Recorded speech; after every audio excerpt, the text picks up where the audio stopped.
साईबाबांच्या शिर्डीमध्ये दीपोत्सव साजरा. 11,000 दिव्यांनी द्वारकामाई परिसर उजळला. साई भक्तांसह ग्रामस्थांनी केला दीपोत्सव साजरा. पुण्यातल्या सारसबागेमध्ये होणारा गोवर्धन दिवाळी पहाट कार्यक्रम रद्द. समाज माध्यमांमधून आलेल्या धमक्यांमुळे कार्यक्रम रद्द झाल्याची माहिती. ठाण्यातल्या पाचपाखाडी इथल्या तुळजाभवानी मंदिरात दिवाळीचा मोठा उत्साह. मंदिर परिसर 5,000हून अधिक दिव्यांनी उजळून निघाला. मनसे अध्यक्ष राज ठाकरेंनी नातू कियानसोबत साजरी केली दिवाळी. फटाके फोडत मोठ्या उत्साहात दिवाळी केली साजरी.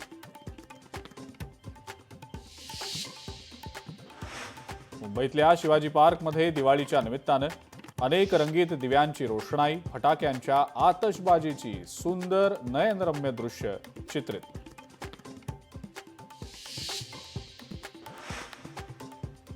काश्मीरच्या श्रीनगरमधल्या लाल चौकामध्ये दिवाळीच्या निमित्तानं विविध रंगांच्या दिव्यांची रोषणाई. रोषणाईमुळे परिसरात उत्साहाचं वातावरण. देशभरात दिवाळीचा मोठा उत्साह. चंदीगडमध्ये सुद्धा दिवाळीचा मोठा उत्साह. शास्त्री मार्केट परिसरात आकर्षक अशी विद्युत रोषणाई.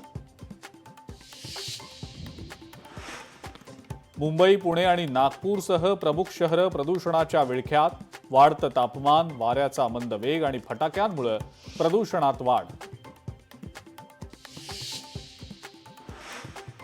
खड्डेमय रस्त्यांच्या विरोधात कोल्हापुरात ठाकरेंच्या शिवसेनेचं आंदोलन. रस्त्यावरील खड्ड्यांमध्ये पणत्या आणि फटाके लावून अनोख्या पद्धतीनं केलं आंदोलन.